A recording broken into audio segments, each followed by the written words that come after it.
Hello everyone, I am once again having to cover an absolutely senseless act of violence because successive governments for the last 30 years have decided that doing anything about law and order would be fascism, and I do mean that and we'll get into it, and doing anything about immigration that is remotely what the British people want is racism. So an Afghan who had arrived in the UK illegally in the back of a lorry has been arrested on suspicion of murdering a dog walker in West London.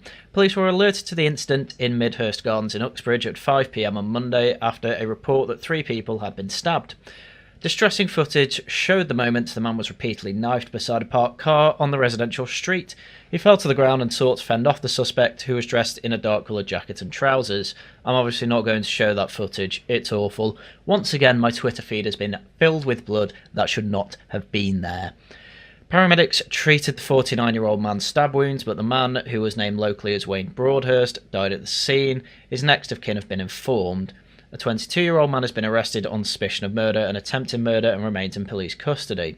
The man arrived in the UK in November 2022 in a lorry and was granted asylum and leave to remain in 2022. He is not a resident in asylum hotel or any Home Office accommodation. He's just a guy who has every right to be here as you or me, apparently, despite the fact he came over here illegally on the back of a lorry.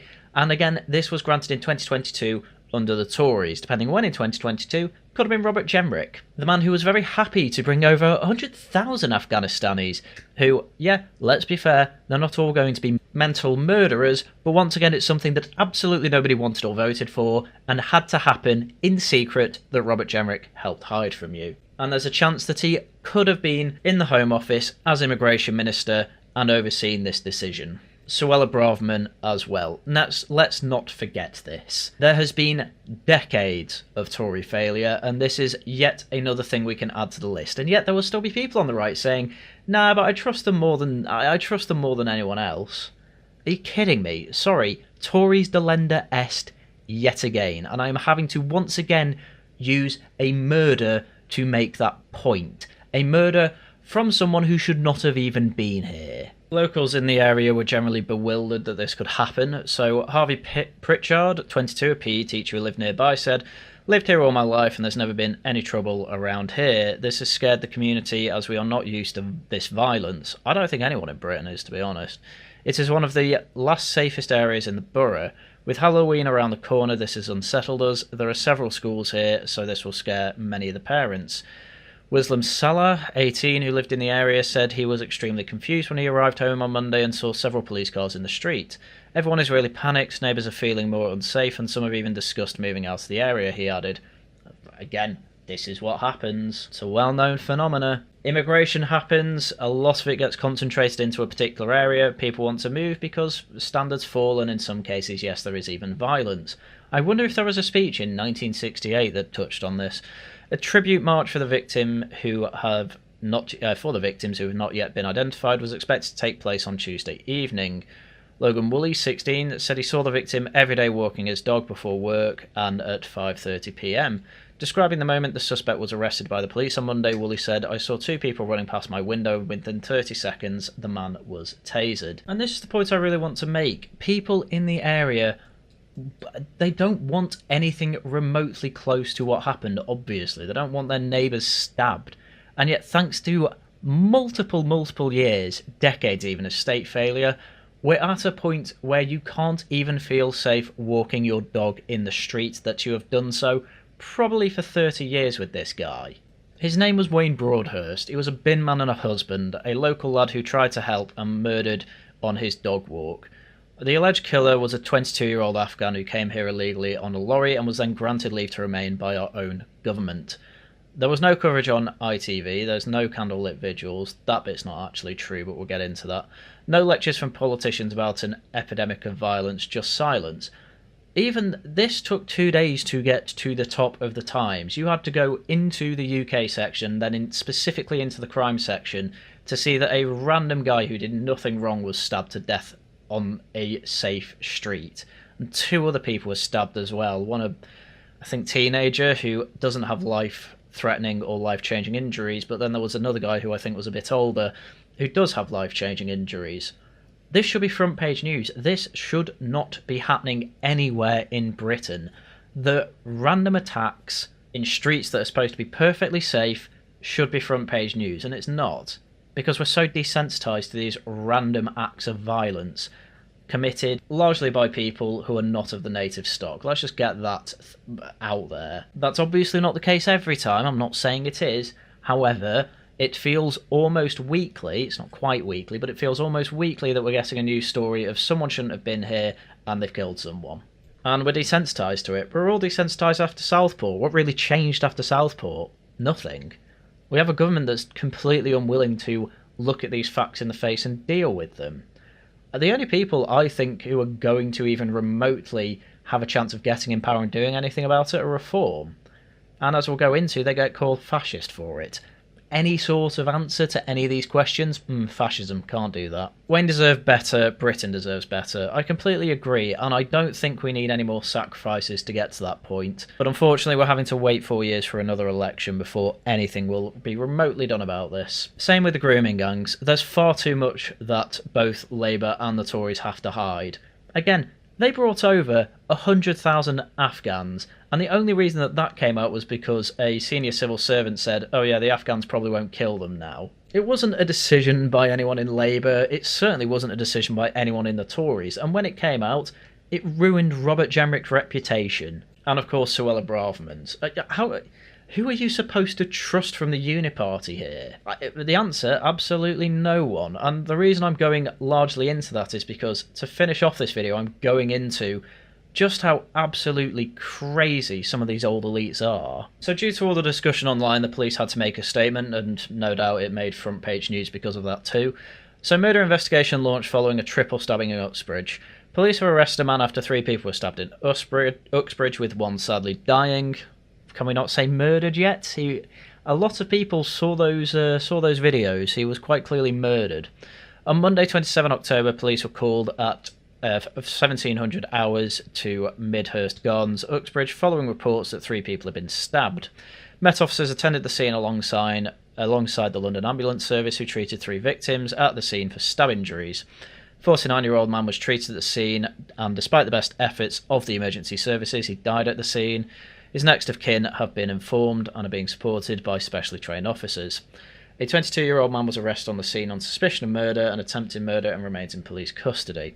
Now, we get into what the Chief Superintendent Jill Horsfall has to say. This was a shocking and senseless act of violence that has left 1 man dead and 2 others injured.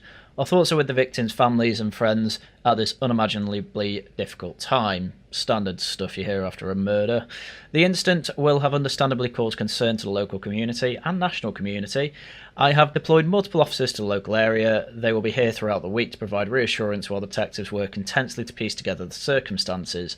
I understand that there has been a lot of speculation online following this incident. We ask you rely on us for information and that you do not share sensitive footage. Well, way too late for that. Everyone's seen it. And ultimately, I think it's just a fool's errand for the police to try and say, please don't share the footage. People are obviously going to share the footage out of a sense of just how horrific it is, and people have this idea that people need to see this to get radicalised and understand that the problem needs sorting. People have understood the problem needs sorting for decades. I don't think they need to see the footage. I'm kind of with the police on that. But you're not going to stop people, and ultimately they will end up finding anyway, this footage, because it's on social media. It's there forever. Please don't share it. Fine, I'm not sharing it. I don't think you need to see it. But it just looks like the police are trying to hide this yet again, because it's a total state failure and an embarrassment for the justice system as a whole, including the police. If anyone saw or has any information about the incident, please come forward to the police. There will be a crime scene and heavy police presence within the area over the next few days. A 45-year-old man and 14-year-old boy were also treated at the scene for stab wounds before being taken to hospital. The man's injuries would be life-changing but not life-threatening, and the boy's injuries were neither life-threatening nor life-changing. Thank God for the small mercies in these stories. Points were made on Twitter about how the BBC reported this story. Big headline, dogwalker dies in triple stabbing as arrests are made. You then need to get down to paragraph 2 to find out that it was an Afghan national that did this. And, well, barely anything within the first few lines about the fact that he was an illegal migrant who was granted leave to remain in 2022, which are obviously in the public interest because, yet again, We need to know about the level of state failure here. This is down to a complete and utter failure at the elite level, civil service, Tory party, Home Office, Border Force, Police Force, all of it, because we quite literally have the worst elites ever. Again, I'm making that point very hard because of what I'm going to get into at the end. Anyway, there was a nighttime vigil in the local area to pay respect to the poorly departed and, of course, the others who were injured. But again, we shouldn't have to live like this, and that brings me on to Michael Heseltine and his interview in the Times. So Heseltine was asked why he went to the Conservative Party conference in Manchester this year after not going since 1997, and he said, "I suppose I miss it. I loved it. People said to me, if you don't, who will? And that argument was compelling. I was told I might make a difference." You didn't, I'm afraid. But he has already played his part. What kind of difference do they want him to make? Heseltine's voice dropped half an octave and he slows down. He clearly thought hard about what he wants to say. "I want to expose reform for what they are," he finally replies. He believes that in some ways they are the reincarnation of Oswald Mosley, his fascists in the 30s, when it was the Jews who were targeted, and of Enoch Powell with the immigrants in the 60s. Again, this story from Monday of the poor dogwalker being stabbed to death by someone who should never have been allowed to stay here, or even had the chance to set foot here, by the way. That's not the only story we've had like it. We have had plenty of homegrown stories of people who were here, were voted against being here, and got to stay anyway because of people like Michael Heseltine, who have this rabidly wrong assumption that you take one person from anywhere in the world and put, not even one person, a family.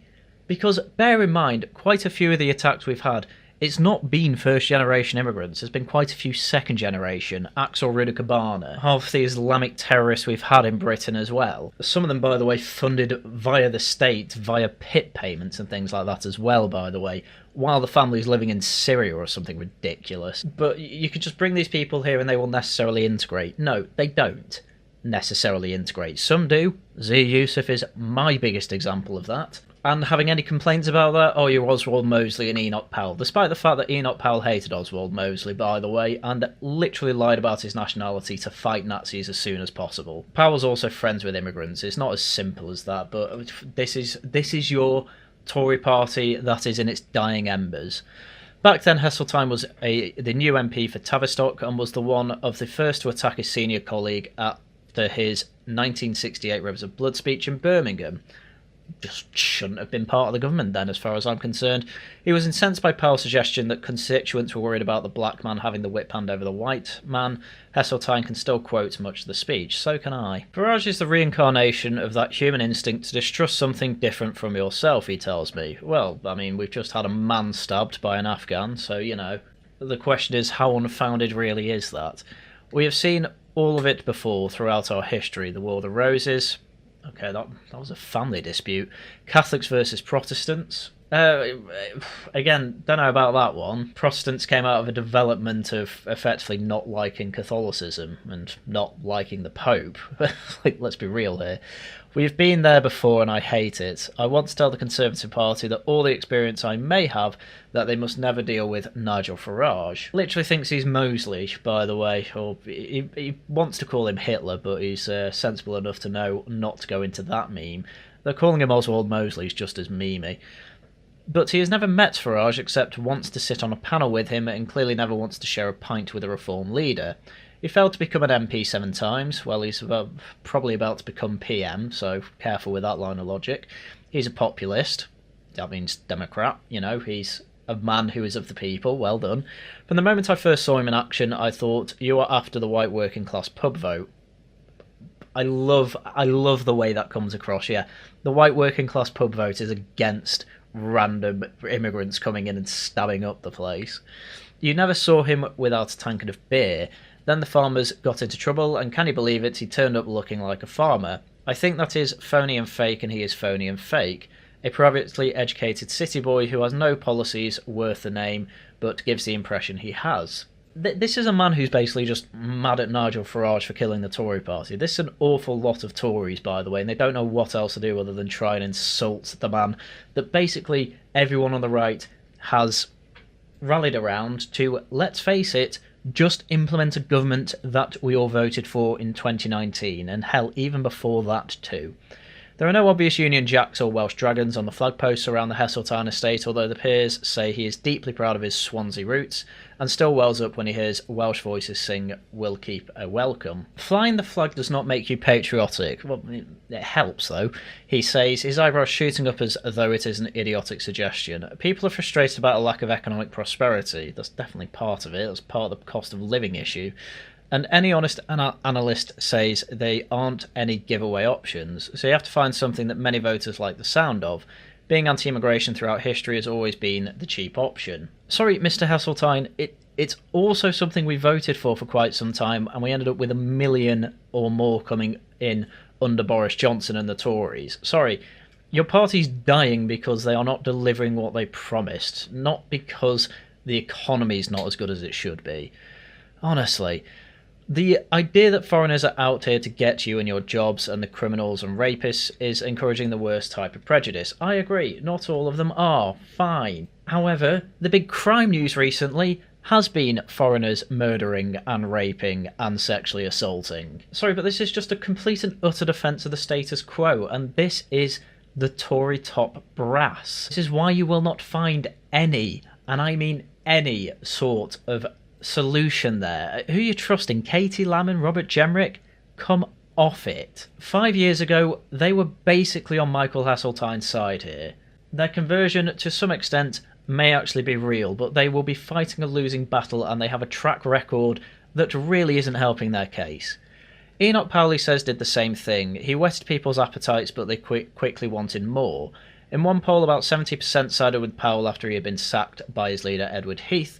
I suspect if there had been an election in the next few months and Enoch had taken over, he'd have won. Wow, maybe the Tories should have done that. Maybe then you'd have Thatcherism, but even better. Thatcherism was very good, by the way, I'm not denying that. But this would have brought it about a decade earlier, by the way. The atmosphere, Heseltine said, was toxic. The hotel I owned was full when a black man arrived, so I walked up with him to the road to place with beds. They took one look at him and said, sorry, no rooms. I also had a business in recruitment, and when companies had to fill in forms to say to criteria, time and time again, I started seeing words, no coloureds. It was immoral and nauseating, and ignored the fact that our public services and our charitable and industrial world were and still are dependent on a significant number of immigrants who have come to this country. It's just racism as it was with the Jews. Well, I'm very glad to say that we are way past that, and in fact have massively overcorrected, to a point where Heseltine, a Tory who served under Thatcher and Major, is effectively massively pro-open borders. Interestingly, the interview goes on to say the Jews, he says, now in full flow, have always been persecuted, but he didn't think he would see the day in his 90s when they are being killed into synagogues again. What is happening in the Middle East is terrifying, but there is no excuse not to be welcoming the Jews in this country. I have no time for Hamas, but Jewish friends are critical of Benjamin Netanyahu. At least I detect for the first time in years, with this awfulness in Gaza, the area wants a solution now. Except, of course, Iran, I am hopeful. He wouldn't stop the pro-Palestine marches in London. I'm instinctively on the side of free speech, and that must be protected. He's 90, I'll give him a break from that NPC stuff. What would he do about immigration? More than 2 million immigrants have arrived since the pandemic, and voters don't need much stirring from Farage and his Reform colleagues to feel anxious about the numbers of asylum seekers crossing the channel illegally. We need to police the waters, but it's clear why people are coming. They all have phones now, they know what it's like here. Sitting in war-torn communities, they can see this honeypot, even if we think we are badly off here. Again, completely behind the times. We're past this. We know that most people who come over are not coming from war-torn countries, and we've proof of this because the biggest ones coming over are Albanians. It was Vietnamese one year as well. It was never Syrians, and most of the Afghans came over secretly anyway. They are not idlers, shirkers and rapists. They want jobs in circumstances many Brits will not do. Name one. Just name a job that Brits aren't doing that immigrants would do. Because, you know, there's a big scandal going on that an awful lot of prison guards are West Africans. And they keep saying, oh, it's because Brits won't do it. No, it's because Brits won't do it for the lack of pay. They just need better pay. And Brits have every right to know that their worth is more than that of a West African who apparently can barely speak English. Like, that's part of the reason we think that the migrant the other day got released in Essex, or Epping, sorry, is because basically there was miscommunication because people were hiring in the prison service and even nurses don't speak English very well. Anyway, but surely there are limits, or needs to be limits. We absolutely need to control them, but it would help if we were part of the EU. We need a pan-European agreement to police the frontiers. Incredible.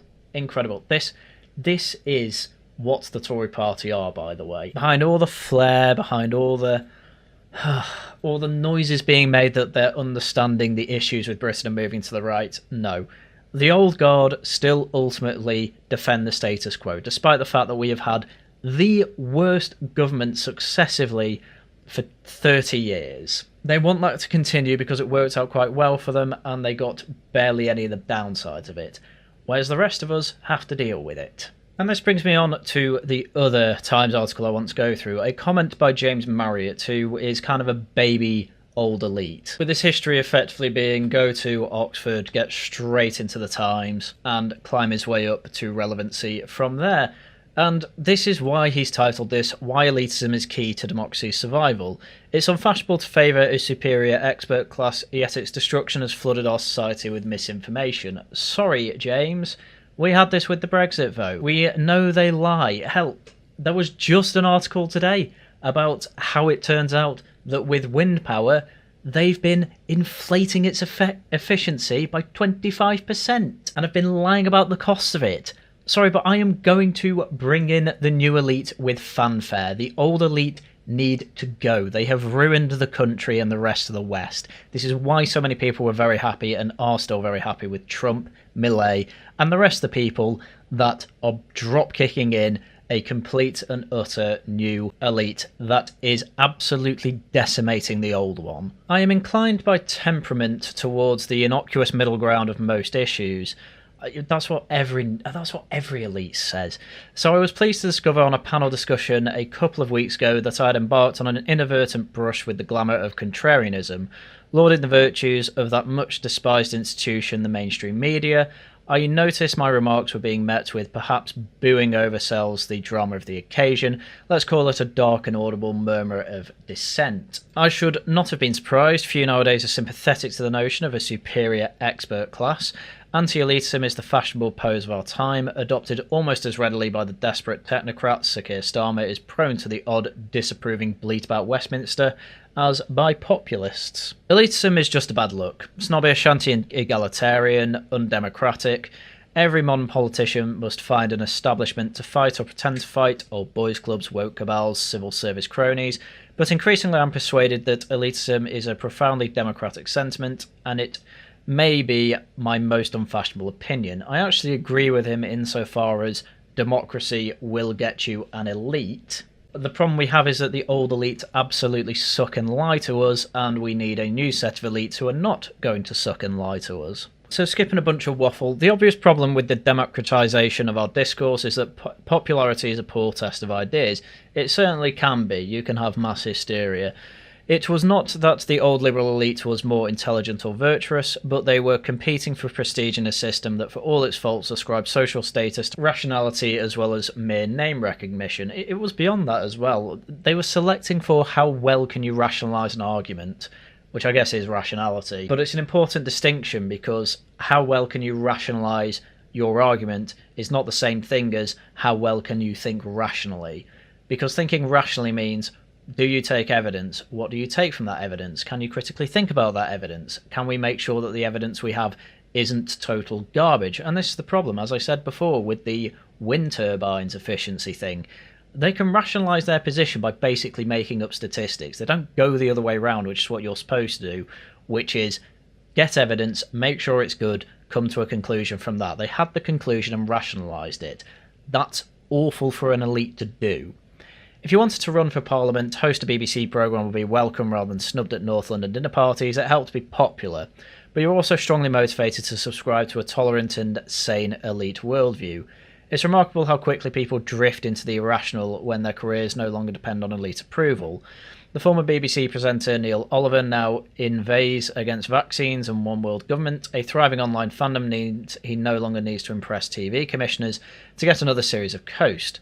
We'll miss the old elite when it's gone. Yes, but your new elite, that is, let's face it, Reform, still are not letting mental people into the party. You know, we've had 3 press conferences this week. You had Nigel Farage, Zia Youssef, Lee Anderson and Danny Kruger as kind of your elite of the week from Reform. You've also got Richard Tice, who, by the way, is right about net zero being mad, basing it largely on evidence. Okay, might not necessarily be right about pylons, but, you know, you can't have everything. And even with Trump, he has a new set of elites. Him, J.D. Vance, Stephen Miller, just to name 3 examples. The point isn't that this democratic process and realignment we're going through is going to get rid of the elite. You're always going to have a hierarchy, obviously. They're just changing who's going to be at the top via democratic means, which, by the way, is the whole point of democracy. You choose which elites you have. And we've basically just been given awful options for 30 years, or well, a century really, if you want to go that far, apart from the blip with Thatcher. If I had really wanted to annoy my audience the other weekend, turn the muttering into hisses, I could have suggested that democracy as we know it is kind of an elite ideology, at least partly the creation of a 19th century bourgeois liberal. Even now, a century after the franchise was extended to the entire adult population, democratic government is not universally a popular idea.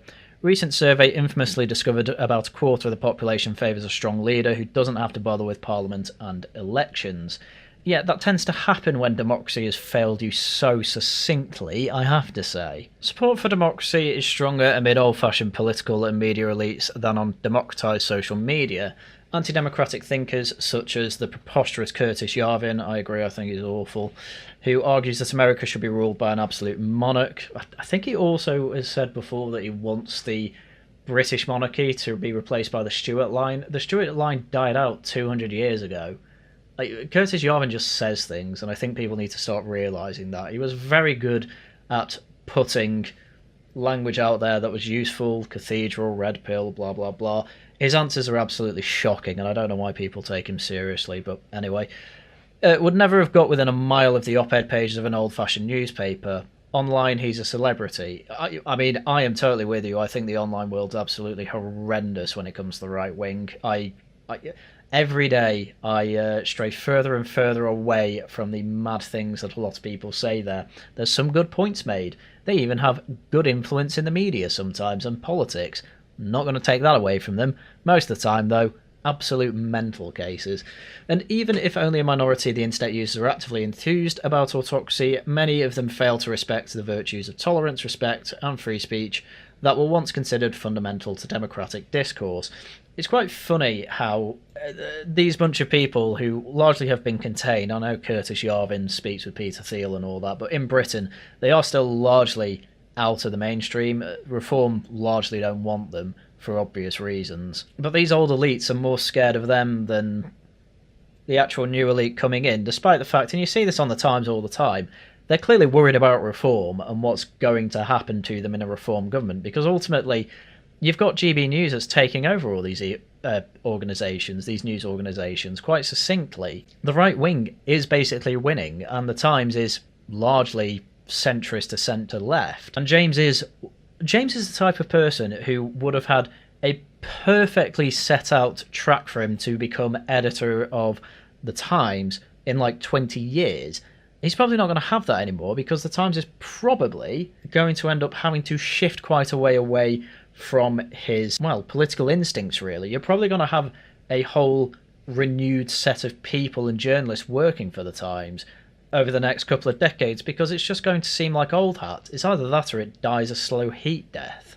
So it may turn out that liberal principles like respecting an enemy's right to speech are fundamentally counterintuitive to most people, and that we need an elite to impose them. That's already been happening. What are you talking about? Listen, I'm not a fan of some of the people on the right, but you cannot deny that there have been infractions on free speech over the years, and we're only just now coming back to a time where free speech is actually king.